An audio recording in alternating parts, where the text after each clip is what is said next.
So thank you for joining us. Sorry for the delay. We have some minutes, which is like normal. And the opinion leaders has already tasted the wines in the previous days, and the session that was started before at 5 p.m. in Italy. So they discussed a little bit before you joined this session. So I just want to say hi to everybody. I'm Giulia Vajra from Consorzio Vini del Piemonte.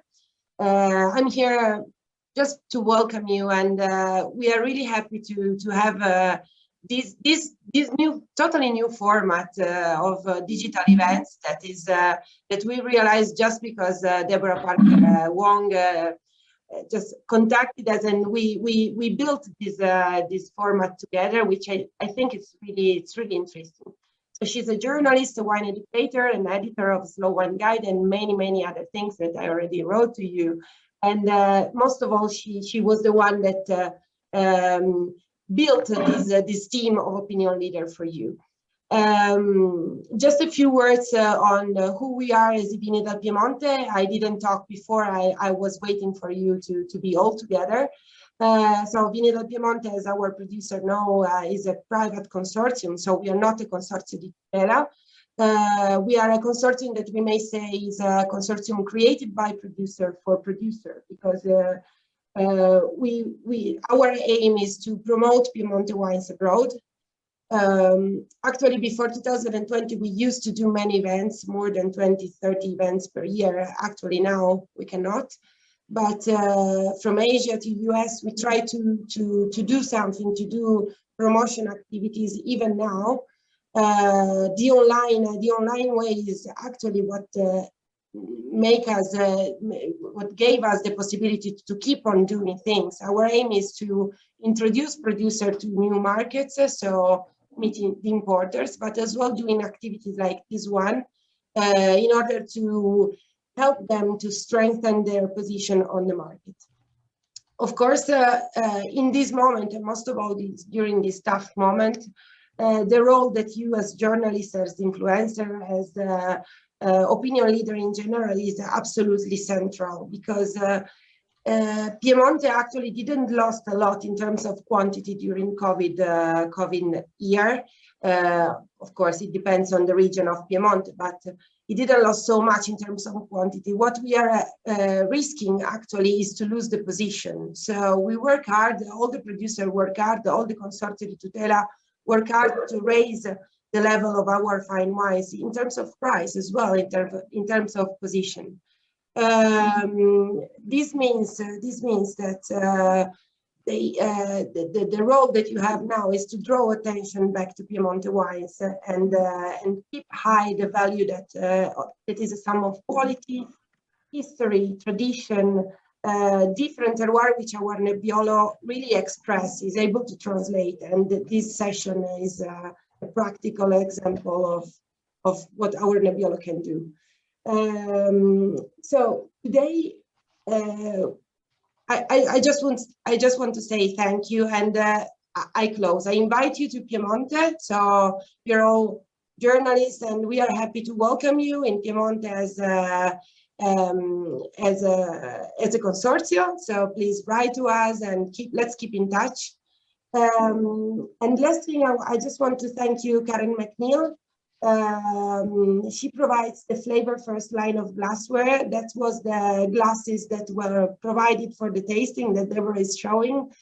This allows all the opinion leaders to taste with the same glass. I think it's really a good chance for all of them, and I'm sure that the glass made thinking out of Barolo will be perfect for the tasting. So thank you very much, and I want still more time. Thank you, Deborah. You will be. Thanks so much, Giulia. How exciting. It's been so fun preparing for this, and I'm so thrilled we're all here together today. I am having Barolo for breakfast here on the West Coast, which is delighting me. And I'm so eager to open the floor, basically start our volleyball game. We're going to toss questions back and forth to one another. And there's already been quite a bit of discussion about the semantics around MGA semantics. And I think that And we've got some more homework to do, certainly in understanding this. Catherine Follis has been very helpful in giving us some background this morning. So the idea here was to understand some of the differences in these very specific terroirs called MGA, MGA. You know, we're not going to argue semantics. We're simply going to look at the wine in connection to the place, which is, for me, which is so exciting because I find that demonstrated in this flight. And that is proof in the pudding that we've got something here to talk about. So I am going to open the floor and let the opinion leaders volley the first question to the producers. So who has our first question? This is actually for everyone. This is Kathleen. Hi, thank you for having all of us. This was such a pleasure. You all have very different aging methods, and I would like to hear more about how the different woods and even the cement tanks are being used to influence the flavors and maybe draw out different nuances in the terroir. Well, we have one producer with us who does use cement, and that is Arnaldo Rivera. And from Arnaldo Rivera, we have Gabriele Oderda. Gabriele, would you take that one? Hello, everybody. It's such an honorable audience today. So we feel almost as being in one of those many stages we were used to be until 1 year and something ago. So thank you so much, everyone. We are a traditional winery. The winery was founded in 1958, and in 1959, few family of growers started to build up a couple of blocks that were used to collect the grapes of many villages all around our hometown, that is Castiglione Falletto, right in the middle of Barolo region. And we are still using them today. Size is variable, 30 hectoliters, 50 hectoliters, or even more. Those cement tanks are just a very suitable container to soften up and make the wine a little bit more ready, drinkable, oxygenate it before the bottling. And so the only wine where we use cement is Barolo Undicicomuni, our Grand Cuvée. I would say that cement tanks are perfect. Right, thank you. Is not for sure non-blow or something like that. It's more humble tool. But on the other hand, we make it ready every year. After empty the tank, we just clean up and put again the resin that makes it perfectly ready and safe for the next vintage. So I would say basically a container that help us making the wine a little bit more ready for earlier drinking. Thanks, Gabriele. Can you tell us what Undicicomuni means, just to help us translate? Undicicomuni is easy to translate. It's just our DNA to be a winery, co-op, so social business representing the community.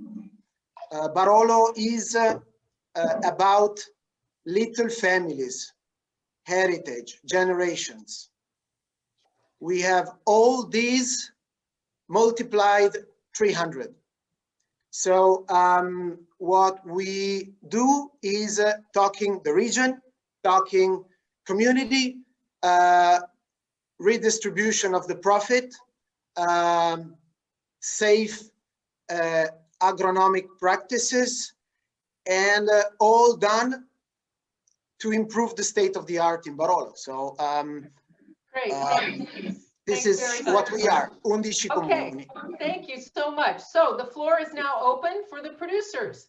Producers, would you pose a question to our opinion leaders?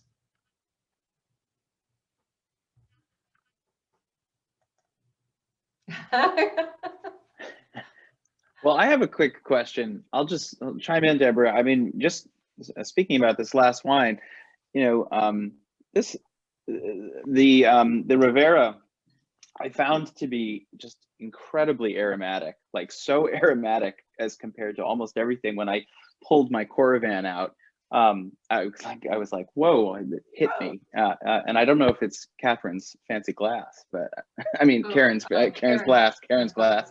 Sorry, Karen. But it really is sort of like, it just lifts out. So I don't know, I would love to understand a little bit about how, and Gabrielle, I mean, you could certainly speak to this, but how you go about mitigating aromatics, because I mean, it's very typical for me, and you know, to let Barolo open up in the glass, you know, it's usually very tight as soon as you've opened it, but this was just like out the gate, incredibly aromatic. So what kinds of winemaking techniques are you using to coax out more aromatics, or I guess in the reverse, what are you doing? What are you doing to, like, I don't know, keep it a little tight, keep it closed so that, you know, it does take time to soften and mellow in the bottle? I'd just be curious to hear anybody's thoughts about that, about aromas. I think, okay, thank you for the question, Jonathan. This is Ravera, and this is Ravera sold in a slightly warmer vintage than the last few ones that we had. Then you have it here. This is the land that we collected in the Bricco Pernice of Ravera. That is the heart of it's a clima in the middle of this quite large MGA that I guess every one of you has on the map. And so we are 400 meters above sea level, 1,378 feet. So quite high for regular average elevation in Barolo. This is the last vineyard we pick usually. 2015 was picked the 13th of October, although 2015 was a quite early vintage compared to the last we had 20, 19, 18. So Sant'Agata laminated marls. This is a quite particular soil composition, as calcium carbonate is predominant, where even the grains of clay and silt are extremely small. So there, the balance of the wine, it's quite impressive. So when we add the calcium carbonate and the finer texture of the soil, we find expressive aromatics, quite fresh and lean structure with a precise and solid tannic structure, but that shows also a quite velvety expression of these tannics. So we always recommend Ravera to be one of the earliest cru to open. Then it depends on the vintage and also maybe the style. Our style is traditional, 3 weeks fermentation, spontaneous malolactic, and then big cask and Feutonneau. Great, thank you so much. Okay, do Yep, we have a I've question got a from question. the producer side? That's okay. I've got a quick question that relates to that, Gabrielle, if I might. So trying to put all this together and looking at the Barolo 360 Ravera map from Mr. Masnaghetti. So there are a lot of producers on both sides of the slope.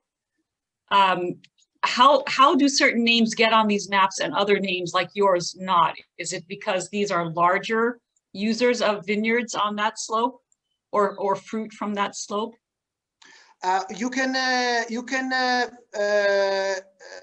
refer to Terre del Barolo rather than Arnaldo Rivera. Then you can find us. Okay. Okay, great. Do we have a question from the producer Oh, side? I see Terre del Barolo there, just adjacent to Vini on the bottom. This is the mothership. Okay, wonderful. Thank you so much. Okay, I'd like to invite Giuseppe Vajra to speak with us a little bit, because I found in tasting his Bricco and Coste wines a clear delineation of MGA expression. And I think that we really have to ask and understand a little bit more about some of the markers for these two MGA sites. Well, grazie Deborah, and thank you everyone for taking the time. It's also beautiful to see some colleagues that we haven't had the chance to sort of cross paths with in a while, given how we're all in lockdown. So it's actually quite interesting for us because Bricco delle Viole, which is the vineyard our family has been farming for the longest time, and Coste di Rose, which is the sort of the vineyard we've been farming for the least time.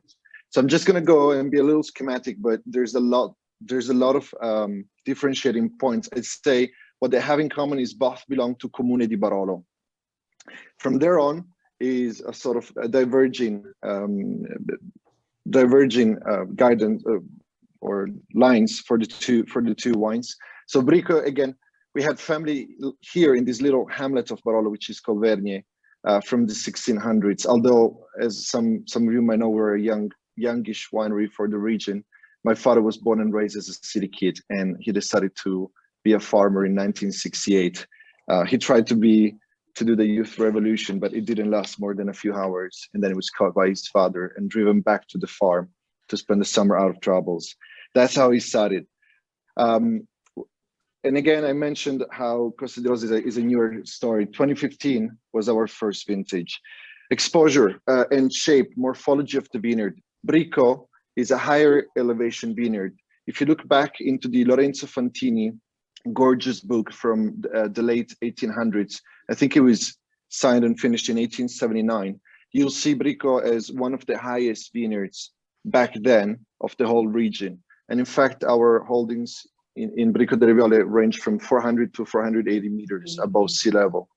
And that's a promontory shape. And it's sort of among the historical vineyards, the closest to the Alps, which means that there's no shelter. In the evenings, we get quite a bit of wind, especially right now. I mean, yesterday was the first day of the spring. The equinox was at like 9 a.m. on Saturday. Nonetheless, we still get this chilly breeze in the evening from the Alps. As opposed to Coste di Rose. Coste di Rose is a much lower elevation. Among our vineyards is sort of the lowest elevation and is ranging 270 to 310 meters. So we're talking about more than 300 feet gap between the two. And clearly when you get in Coste di Rose, it's much more sheltered. Is a slope right in between Cannubi and Bussia, lower in elevation and sort of sheltered there in the Tortonian Valley. Geology. When you look on the Masnaghetti chart, he will define Bricco delle Viole as a laminated Marna di Sant'Agata, and that's very much the case. I'm sorry, I have these sort of fairly large samples from both vineyards. And as you can tell, these were sampled about 2.5 years ago. I'm sorry that I can't show in more detail, but what I wanted to show about Bricco is how the plastic component hold the sample together after such a long time. So it's clay, but it's a white clay. And when you look into detail, there's a lot of white elements, and that's sort of the carbonate. This is Coste di Rose. On the top of the hill, the percentage of sand ranges between 50 and 90%.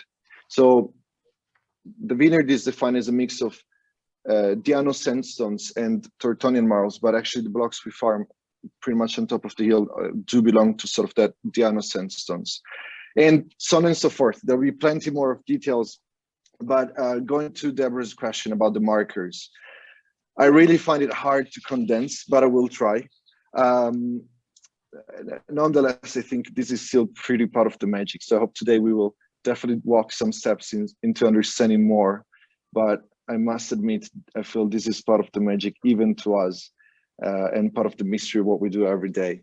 But nonetheless, I would say that the markers of Costa di Rose are very much guided, and I see Catherine. Oh, wonderful, Catherine. I love that you got that map. So those aromatics are driven by the sandstones, and the scent is a sort of an aromatic trigger. So there's a lot of like cherry and cherry stone and rose petal and a hint of mint, a whiffle of mint in Costa di Rose as sort of the markers we've seen in these 3 initial vintages. In the palate, it gets a little more fine-tuned. I don't want to drag you into a big discussion of clays, but the type of clays we got in Costa di Rose, besides being a smaller amount, a smaller percentage of the composition of the soil, those clays are somewhat smaller.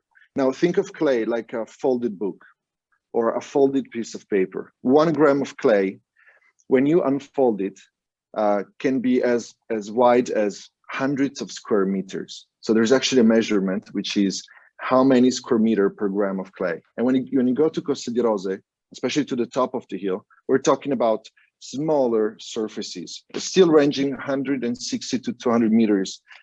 These would be what we call caulinite. When you go to Bricco delle Viole, to start, you don't have that amount of sand. It's actually, to the vineyards we farm directly and where I have experience, not just walking, but also digging, it's one of the vineyards with the least sand content. It doesn't have the iron oxides that you might find in pockets in Ravera. So it's a very pure, white bluish marl. And you have a much higher calcium content. And I think, though, that the markers are still a combination of soil and exposure. And what I see about Bricco delle Viole is sort of the consistent markers is a sense of purple florals, violet, sort of wild berries like raspberry and red currant. And then it's sort of very laser focused. No matter if we're tasting 2017, which is a richer vintage, but there's still a sense of aerial tones in the wine. In other words, I feel Bricco delle Viole, at least among the vineyards we farm, would sort of be more of a Pink Floyd kind of tune. Sophisticated, nuanced. It's rock, but it does carry a sense of classicism. When I go to Costa di Rose or drink Costa di Rose, I rather think of Coldplay. It's a bit more frivolous, it's a bit more colorful. If it was art, I would say it's a bit more like Fragonard. But it does again carry that sense of classic instruments, the piano and the guitars, but it's all wrapped to be a bit more joyful. And I think this is really the trigger and the beauty of the sandstones.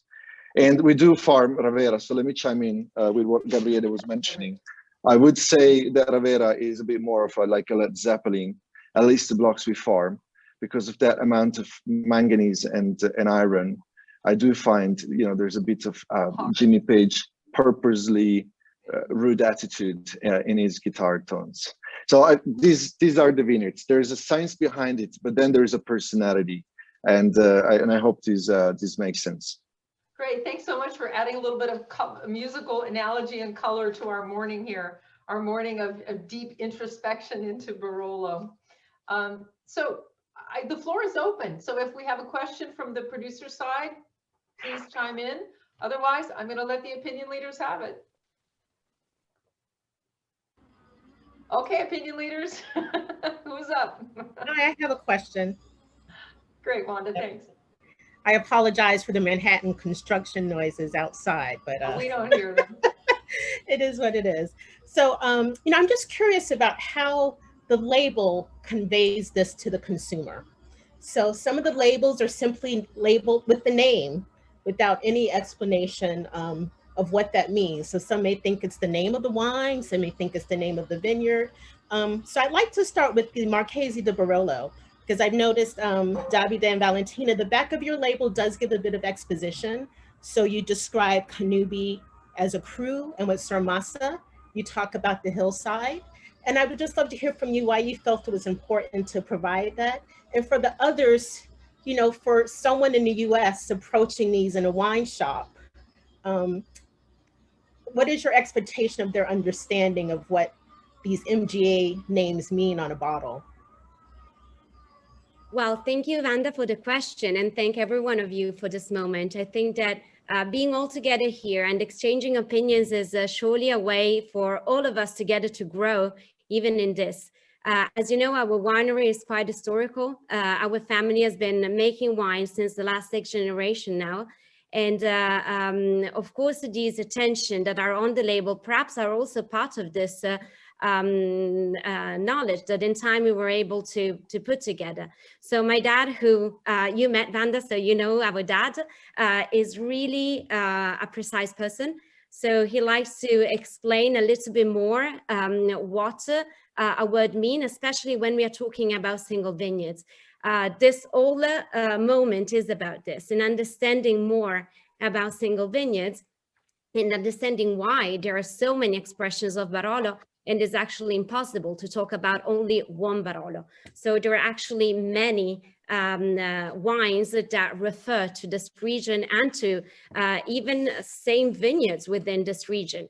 So we share some of the vineyards also with other producers that are here on the in this panel, and it's beautiful to see how each one of us, I think, has a different understanding of it, which somehow is, however, similar, because what we get from the soil is something unique, which we all want to translate into a wine that refers intimately to that specific small piece of land, because we're always talking about areas which are very, very tiny. So going back to your question, giving a little bit of explanation allow us immediately to understand, to show people how these wines that we are showing through this bottle, which however from the front are very similar one to the other, because we don't want to, how can I say, convey immediately different feelings between one or the other, just with a fair explanation of the vineyard on the back of the label, perhaps giving them a little bit more information, would allow us to let's understand a little bit more how Barolos can be different and why each expression is so different. So talking about Canubi and Sormassa, which are the two wines on the panel here, we are still staying in the same village, which Giuseppe explained. We are talking about the village of Barolo, which is very central to the old Barolo production area, and is the village in which different type of soil actually convey all together, creating a very great diversity in such a small area. And the village of Barolo, actually, if we don't take into consideration Vergne, but only the village itself, is actually quite low. So we are staying there where Costa di Rosa is, so where Giuseppe explained that there is a very nice shelter given by the higher vineyards that are surrounding the town of Barolo. So actually the word Barolo itself means low-rise place, because it's one of the lowest ones within the Barolo appellation and protected by these higher villages and higher hills, which really create a unique microclimate within the town of Barolo. So already the microclimate, which is so particular, and the different soil types really allow the town of Barolo to be a very nice opportunity of discovering different MJs. Then when we go outside the village, of course, the diversity is even greater. But already within the village, we have great opportunities. And Canubi and Sormassa are two of them. These are MGAs which are very close one to the other. They're only a few hundred meters as the crow flies, yet they stay quite at the same altitude. Our plots have the same exposure on the vineyards, and what changes the expression of Barolo that is inside the bottle, it's really the soil type that characterize them. And maybe Davide, you want to take us a little bit more through that. Hi everyone, I'm Davide, and Talking about the Canubi Hill, you can see a lot of different kind of soil in it. In fact, from the top to the bottom, you can find several different kind of marls. I mean, you can find the 3 different kind of Sant'Agata fossil marls that Masnaghetti explained to us. You can find on the top the sandy Sant'Agata fossil marls, which give to our wines the freshness, the minerality of our wines. But when you go in the middle of the Canubi Hill, you will find laminated fossil marls, which means that it's a kind of marls that is silty. So you will find more structure in this kind of field. At the bottom, so at the end, you will find clay fossil marls. So which is a soil more compact than the other 2. So it's a very beautiful hill that gives to our wines a very great kind of structure, of flavor. It's a structure that is completely different from the Sarmassa Hill, in which you will find laminated fossil marls that makes to our wines really hard to grow up. So the grapes that we harvested in Sarmassa Hill are grapes which are richer in structure. So it's a wine. It's grapes that will make wine that will be better for aging. So very long-lasting wine. So two different shapes of unique terroir, of a unique village. Great, So thank you. Yeah. So I have a question, sorry. No, okay. It's okay to interrupt because we have to have a conversation. So a quick question for you, and then you can finish your comment. I found something on your background sheet that intrigues me, and so I'm asking because I can't find the answer anywhere else. What is the short name for Sant'Agata fossili marl? What is the short name for Sant'Agata fossil marl? It's the short name. It's called tu or to? Davide, il tutto. Tu lo sai dire meglio, sorry. Non me lo ricordo più, però. It's easier to take. Tu, Davide, il tu. Tu. It's not the short name, it's the dialect word that is used. Yeah. È tufo. Grazie. Ogni tanto anch'io mi perdo. Perché parli più inglese che piemontese, dai. Okay, so Sergio, can you? È per quello che ho l'aiuto. That's why I have the support here. Yeah. So Sergio, can you pronounce for us the dialect name for the soil? In dialect is tu. So. T-O-V. T-O-V. In Italian is tufo. Oh, to. Oh, I see. Okay, great. Sorry, just it's like when you say two. Yeah. Two. I got it. All right. Okay. It's not as complicated. Oh, it's fantastic. It just gives us more deeper understanding of what's happening. Oh, great. Thank you, Sergio. Okay, so since you're chiming in, do you have a question for our opinion leaders? I do, for Valentina, okay. Before Sergio does. Sorry, it's really critical to understanding the MGA concept that we were discussing before you all producers came on. And it's especially confusing for Canubi, which was recognized in 1752 as a cru, the French word for single vineyard.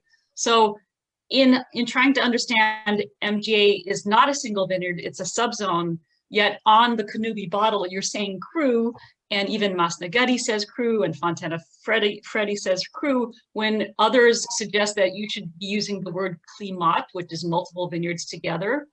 Can you help us understand how we're to disseminate this information out to our readers, to our students? You know, how do we explain that it's not a cru, it's a climat, when your own label says cru? Does that make sense? Yeah, I think I got this, but I think that we're all trying to make things more simple. So that's why. No, but this is actually the reality, because it's confusing for everyone. So when looking at the different single vineyards, then again, this is another, doesn't really make sense, because when we talk about single vineyards, you imagine dual single vineyard, but we use single vineyards as a sort of synonymous to cru. So I think that even though this is a very long history for our area, all these concepts are kind of new to everyone. So when trying to explain in them by providing more information, we try to make things as simple as we can, so to be able to reach a larger crowd and make people a little bit more familiar with the overall complexity that we have here. So would you say then, did you have a choice to call Canubi a vigna or a cru, or was it decided by the Consorzio, and why? I think that I will hold on to this question and get my dad, who is a little bit more into deep, especially in the history of all of this. So it would be nice to have some kind of framework for why is the term vigna now mandated by law for single vineyard, when it's just a single vineyard, which is now an MGA subzone. You see what I'm saying? It's just so hard to wrap your mind around. The fact that vigna can't be any longer written on the label, is this the question? So the idea that vigna is the new word that your region introduced for single vineyard, and yet Canubi is not a vigna, it's a subzone per MGA rules. Well, but this, and I'm sorry I'm boring everybody with this. I'm just an appellation junkie. I want to understand it. Together we can answer this, but the fact is that vigna literally means a vineyard, and in certain cases a cru does not how can I say, overlap exactly with the shape of the vineyard itself. We can say, may I answer? Monica, hi. Hi. So I think that the big difference is that the vigna is a parcel inside the MGA. So the MGA is the big area. The vineyard is just a small part inside the MGA, and usually is private. So in the MGA, one producer can use the name of the MGA if they have the vineyard inside. Vigna is something personal. You register the name. You are the only one that is able to use that name. Okay? I hope that maybe I... Thank you so much, Veronica. That's very helpful. Thank you. And the MGA are entered in the law starting from 2010. So before we're not called MGA, but this law officially entered in 2010. And we spent 20 years to make this map. So it was a very long work. The first map was made by Renato Ratti. The picture was made by Renato Ratti. But then we decided to remake this. And several MGA that was in the past disappear because it was englobed inside the biggest MGA. So this map changed in the years, but is officially from 2010. So Veronica, do you agree with climat for MGA and cru for single vineyard vigna? Sorry, I don't understand the... So there's a writer that suggested the word climat. If you're going to use the French word cru for truly single vineyard or vigna, then you should use the word climat for a place like a larger vineyard area like Canubi, which has multiple people going in there and producing wine. I think so Canubi could truly be a subzone, or climat, where it's been marketed all this time since history as a single vineyard. Is it a cru within a cru? Is that language we can use? Yeah, I think it's a completely different things. It's completely different. So okay, well, I'll do some follow-up emails because I don't want to bore everybody. You have to imagine this like something different. You have not to be influenced by the cru, by the French cru, because it's something completely different. You have to think about the MGA like area, like a small area, not like a single vineyard, but like a small area. And that's why most of the time the name of the MGA are the name of the group of houses that are there. So are like a small part of the village that bring that name. So that's why it's more like area and not single vineyard. Okay, got it, understood. Thank you. Fantastic, more clarity. Thank you, Veronica. So I have a question for you. I get to chime in with a question here because I have been looking at Ornato and Parafada. And I think in Serralunga, could we talk a little bit about the difference we could see in the wines from Parafada, which is midway in Serralunga, to Ornato, which is to the south? And I think I can taste a difference in the wines. So I think to the south, I see a different, more fruit character in that southern MGA. So I'm curious on your take on that. Yeah. So it's always nice to compare these two single vineyard. And the thing that I love to explain is that these vineyards, these MGA, we have to use the correct name, are just 2 kilometers far, are both the south exposition, are both on the west side of the hill. And regarding our company in particular, our cellar, we make the fermentation, vinification is exactly the same. So our work in exactly in the same way, but are two completely different wines. Yeah, I saw that. And the difference is goes to the soil again. So the terroir. Why? Because in the Parafada, that is a little bit more in the north part of the village of Serralunga, there's a small percentage of sand that give a little bit more elegance, because the Parafada for me is more elegant. I have these perfumes, these note of flowers, this quite sweetness. Yeah, and that is close to the soil, so to the sand that give this acidity. The Ornato, so in the south part of the village of Serralunga, the sand disappear. So we have just calcareous and clay soil. And so we have more minerality, more power. The Ornato comparing the Parafada is more deep, is more long. And this is because the absence of sand comparing the Parafada. But are made exactly in the same way. So it's always very interesting. Are two very traditional Barolo. We make long fermentation temperature control. We make malolactic fermentation in concrete, and we make 2 years of aging in big barrel French oak, so traditional. And we keep for 1 year in the bottle before that we start to sell. So this is the process for both the wines.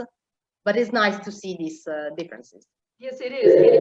It's very easy for us to detect the differences by providing the same vintage, 17, and the same vinification techniques. So I found them both showing very well, and particularly the Parafada, which I wasn't familiar with that particular site. So nice to see that. Thank you so much. Thank you. Okay, the floor is open. Who haven't we heard from? How about Serena Marrone? Serena, are you here? Yeah, Serena and Denise, we are both here. Hi. Hi. Yeah, so we had some delicious wines from Marrone. So can you give us a little bit of insights about what we've been tasting? Yeah, we were exactly talking among us about our Pichemej, because all the discussion, NGA, Vigna, we were thinking it is something more like an in-house blend, an in-house, it's connected to the history of the family, it's connected to the MGAs, but not only, so it's an in-between. And for example, exactly the wine you are trying, it's the history of the family, because in the past it was pretty common to produce Barolo blending. because it was not just a matter of a choice. It was what the family had, what was the inheritance. And so our Pichemej arrives from MGA, let me say, Ciocchini, together with a small parcel close to the region of Bussia. So it's not, and it was not allowed in the past to write the two names on a label. So Pichemej is three dialectal words put together. Again, the dialect comes out and literally means more than good, more than better. So it was something recognized and said by our grandfather. And then coming out with the experience and the personality of our dad. And now our younger sister Valentina, who's the analog, is continuing doing that. So you see, there's the soil composition, which is pretty specific, pretty important, because it gives the characteristics together with something that comes from the climate, of course, together with something that comes from the family. So putting the three things together, you have the result that you have in your glass, that you can appreciate or not, but you can recognize. So the personality given is something that we want to follow because of the localness. So in these bottles, we want to put really our soil, really our land, something that it is pretty unique, producer by producer. Great. Well, I'm tasting it right now, and it's so spicy and so expressive. And a little more accessible. A little more accessible than the that recognizes the soil, because the magnesium and manganese that are present, that are in these very small parcel that we have in Ciocchini, that is lower hill of La Morra. So the composition is this one, is Tortonian, is Mane di Sant'Agata. So what we already said, what Davide said, but it's together, it's with something else. So the taste blends everything, and it is to give you a more emotional experiential wine and focused on drinkability, because, you know, Barolo, sometimes they are so serious that it is more a work than a pleasure. The word austere has been used to describe Barolo.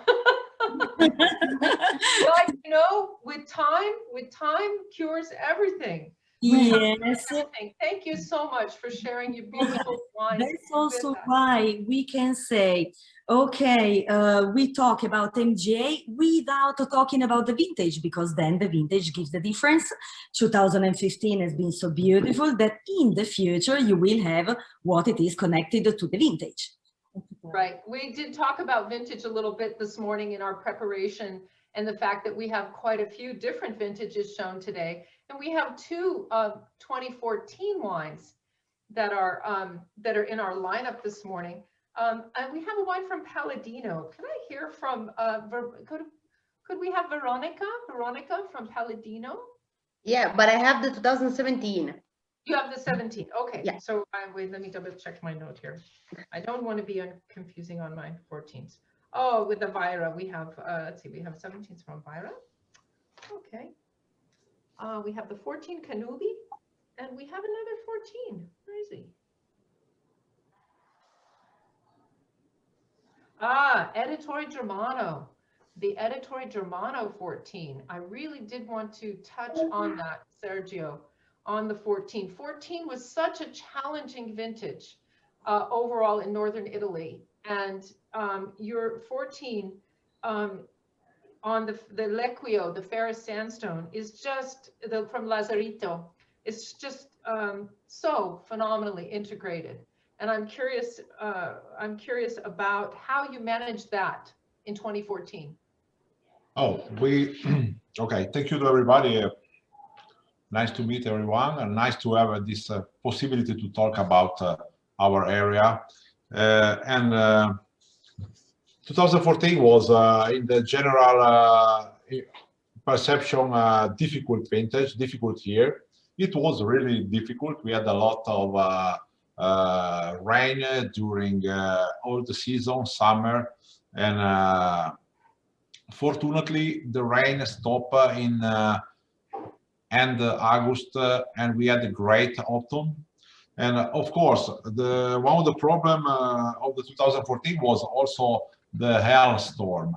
And fortunately, it was not everywhere. Obviously, when some producer had was unlucky to have the vineyard in this area, was really, really difficult. It was impossible to make wine. I had this experience in 2002 with a lot of hail in my estate. But fortunately, considering the potential of the area of Langhe, especially in altitude, especially for the soil, and we talk about Serralunga, but obviously, especially in the higher elevation, like some other village. Of course, we are in the east side of Barolo area, the mostly old soil, more than 10 million here. Marne di Sant'Agata fossili, it is very Thai limestone, very rich in calcium, where usually, traditionally, the wine grow with a lot of power and strong texture, strong tannin, wine nick time. This was also helpful to be dry for the wind from altitude.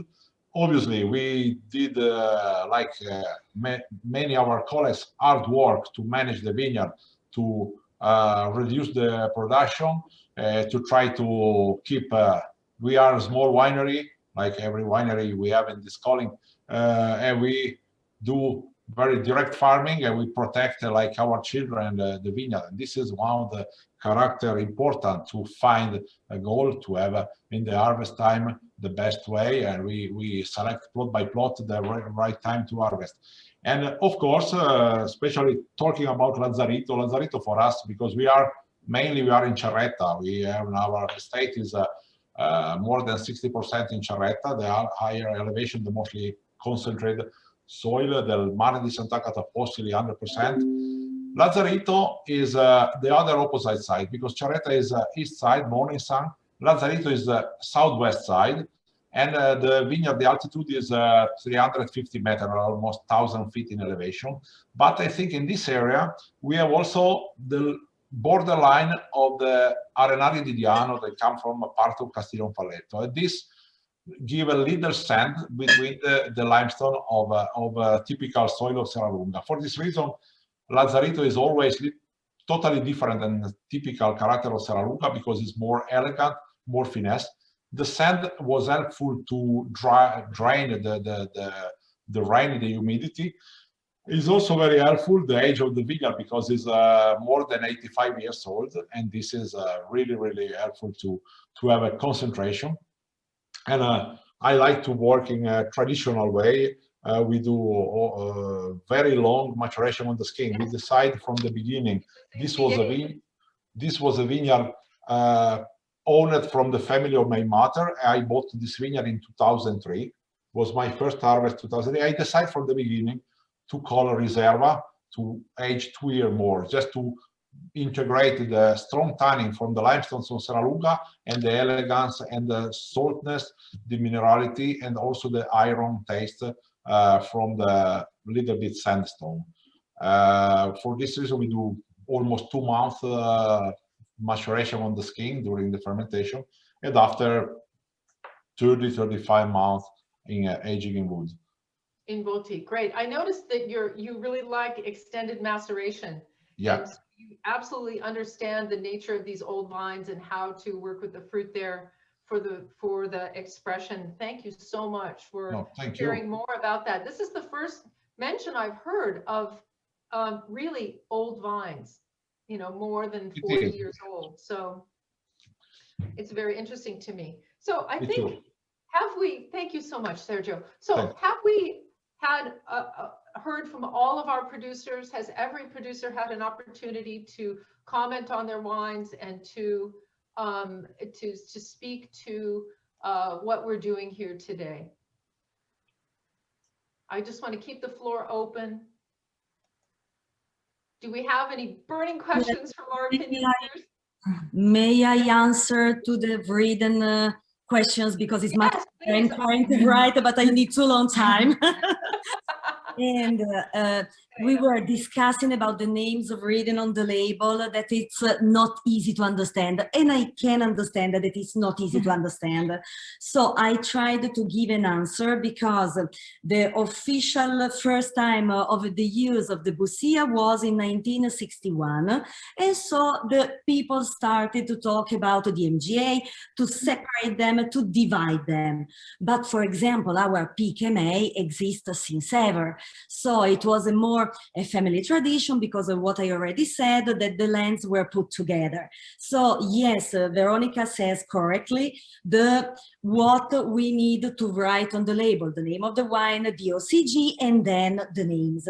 And the names for us today are, for Agricola Marrone, let me say, the same importance, Bussia or Pichemej, because they have two different histories, two different approaches. One is concentrated on the territory and what gives us. The other one is to tell you the history of the family. So it's this is for us the explanation of the names written on the label.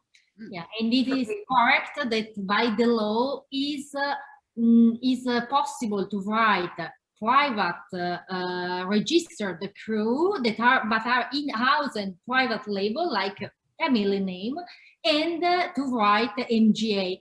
And this is not immediately clear for customer. Of course. I can understand that now that exists so many MGA, people could be also confused, because they don't know if it is maybe a new MGA that they don't know, or if it is a private name, a private family name of the seller. And this is the fantastic support of the technical sheet of the website, because sometimes on the label we can't write everything. Exactly. There's a written in the chat, you should know all the MGA names. Yes, it's almost impossible. Yes. I'm not going to know that. I mean, maybe yes. we're confused. We're trying to disseminate this out to teach people as experts, and we're so confused. And it's by default, I always go to the label. I don't read the text sheets, or I don't look to them for official information. When I'm publishing a wine review, I look to the label. Or if I were to list this on a wine list or a retail site, I would always defer to the label, which is controlled by law, right? And so when you look at these side by side, it looks like Pichemej is obviously an MGA based on what I've learned over the crash course of trying to figure out what an MGA is, which has not been going very well. Oh, it's fine. No, we're doing great. We're loving the wine. Good. Well, you know, Julia, are we done? Is our time up? Well, it depends on you. Actually, I won't interrupt you, but yeah, it should be around like 6:30 that you should have finished. But I think that if anybody has questions, feel free to do it. This is last call for questions. Deborah, I have a quick question. Besides long ripening and long aging, are there any relatively new techniques that any of you are using to minimize the roughness of tannin in young Barolo? Can I maybe start, and then I'm sure everyone could add a whole lot. But I think there's a lot of ferment in the region, in the sense of a lot of ideas and things that come back and things that are being explored for the first time.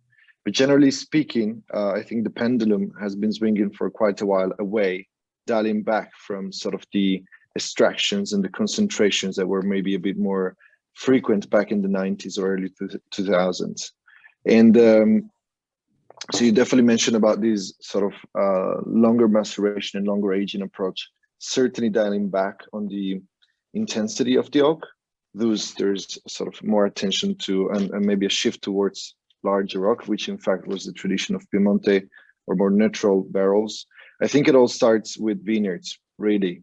When I was studying viticulture, which is now a while ago, but not that much ago, you know, there was a hype about some guys who were pruning very shortly and, you know, focusing on very low yields. And it feels that a change of palate, an evolution of the palate, and also perhaps an evolution of the understanding of the climate and the trends have led us to better research and pursuit of balance, really, in the starting with the vineyard. Then there will be plenty of more details and plenty of more things, plenty of more even trends, if you will, or returning trends. But yes, there's definitely a sort of a lighter hand. I love to think of the history of Barolo as the evolution from a rough teenage into a good adulthood. When you're a teenager, you sort of need to touch the boundaries, right? You need to see where the limit is. And those you might zigzag and sort of touch the boundary there. And then, a little later, you're all the way to the opposite side.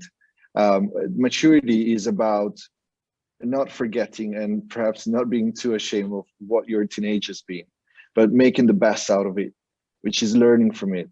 And I feel this has been the evolution of Barolo in these past few years. There have been perhaps extremes 10, 15, 20 years ago. And what I see as positive of all of this history is that it was a teenage. It was a time of trial. It was a time of learning. It was necessary, perhaps, to try and and pursue even opposite ideas when it came to the farming, or when it came to the aging, or when it came to the vinification, and bring it to the limit. And I guess that I studied viticulture when making stuff. I know nothing about psychology, but I guess that if you don't go through a proper teenage, you don't really mature. So I think that process was somewhat necessary. What it has led us to is this beautiful moment of balance where, some of the extremes, or most of the extremes, have been taken back. I'm not saying that there is an average. I'm not saying that there is less diversity than before. I do believe that Barolo thrives on diversity. I think the first question from Kathleen was about, it made me just think that, we're often talking about technicalities, but on top of everything else, there's a theme of personality. There's a theme of personal history and winery histories, and there's a theme of personality. Someone is, is larger than life, and someone is extremely shy, and someone is bossy, and someone is respectful, and so on and so forth. But bottom line is, I think this journey has brought us to a beautiful time where the possibility of difference and uniqueness is very evident in the wines you've tasted, and many more Barolos you pop and open. And nonetheless, there's been a sort of refocus towards a sense of authenticity, a sense of place. And those, I think this is the beautiful time we're living in. I'm sorry, this is me as a first step, but I think everyone could add more about this question. Nice, thank you. Karen, did that response answer your question? It was beautifully philosophic. You certainly are a good psychologist. I was wondering, though, more about any kind of specific technique in the winery, anything that people are doing now that they did not do 20 years ago. Well, couldn't we say cement? I mean, I've seen cement. May I answer? I think it's different seller have a different way, but I think that there's something similar to all the new generation that we love to drink young Barolo, and so we are trying to work this wine in a different way comparing the past. We love the young Barolo, so I love to drink the 2016, the 2017, because are alive, are amazing, are fruity. Personally, regarding us, we change a little bit. I think in coming back to use the concrete, because the concrete help a lot in give more softness and more roundness. We keep more of the wines in the bottle before start to sell, and this of course help in this way. But also the production, because I think that there was some period 20 years ago when the production in the vineyard was also very low. So today, regarding us, for example, sometimes we arrive also to produce the 70% in some vintages, because these don't stress too much. And so we produce also a little bit more sometimes, but this helps to give more softness and roundness to the wines. But this is what is regarding our cellar. So I don't know the other producer, what they do in this way. So I love the young Barolo, and so I try to make Barolo, young Barolo that you are able to drink. Thank you. Well, thank you so much. If we can add something on what Veronica and Giuseppe said, I think that today we have more opportunities in working in a more clean way. We have more tools at our disposal. We know more techniques. We know better our land. So we already arrive in the cellar with grapes which are basically perfect. So we don't need to work them as much as we did in the very past in the cellar. Maceration time dropped from at least we are having no more than a few weeks of maceration, while 20, 30 years ago, it was around months.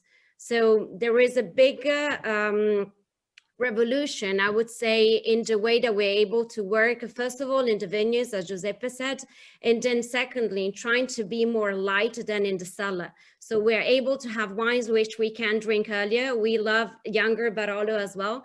And we believe that there is a great opportunity in letting these be understood already in their youth, because then they will just change in time and they will grow up as people, basically. But we need to, today we have the opportunity of having these young guys with maybe already more soft personality than before, which we can approach at the very beginning.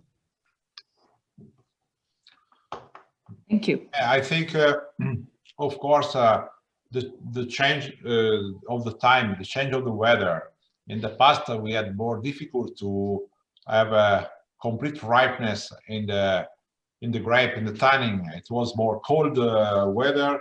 If we see the calendar of the vintages, it was one fantastic, excellent vintages, 3-4 years. Now we have 20 vintage. The last 20 vintage is almost everyone with a very great quality, because we have more potential to have a great maturation of the grape. And I think now the time is ripe also for the people to have more focus in the expression of the varietal character. Now, finally, the wood is an instrument and not an ingredient, and we can have more expression of the Nebbiolo grape for the grape variety. We find more interest also in the elegance, because the elegance, we are lucky in Barolo area, we have a powerful inside of the soil. It is easy to try to manage in the elegant direction to make wine drinkable young, but with the same potential to age long time. Because when we have, I don't care about the quantity of the tannin, but the quality of the tannin. And if we have great quality of the tannin, we have a potential to age the wine, but also to drink in the first age after we can release the wine. And this is fantastic opportunity as after 30 years of experiment, and now we have more clear way to choose. Obviously, after I agree, everyone have a style, every personality. This is another fascinating side of the different bottle of Barolo, the different label. Everyone have a history or personality. Thank you, Sergio. That was Pleasure. great. Absolutely great. And Okay, well, we have one more comment, Serena? I'd like to attach to him, because yes, it's not the quantity of the tannins, it's the quality, and it's not the years to age them, is step by step, year per year, the evolution in the softness, in the gentleness. So this is the focus, making drinkable and good wines every year coming. And to do that, of course, what Valentina said, analyzes cleanliness. Yes, the word is the true one. Cleanliness in the processes for nature. So what we have is what we like to respect and to use. That's it. Well, we are the lucky recipients of all of your efforts, and I can't thank everyone enough. Thank you so much, grazie mille, to our producers and to our opinion leaders for your time and your attention and your beautiful wines. Thank you. Thank you very much on our side as well. It has been a great event. Actually, we don't have the possibility to move, but it's like traveling now. We are all traveling all together and sharing opinions, and this is great. Thank you so much. Thank you so much. Wait, Julia, no, we cannot travel just yet because we're gonna wait all of you. Julia, Of Vini, course. Piemonte, when travels reopen. Of course, of course. That's what I said at the beginning. We are waiting for you, so let's consider you are invited here from our producer and from us. Exactly. We can repeat the experience, everyone in the same room. With a glass in the hand. Bene. So Take care, everyone. Bye-bye. thank you so much. Bye. Bye. Bye. Thank you, Deborah. Bye, bye everyone. Ciao a tutti, Ciao, ciao a bye bye. tutti. Ciao.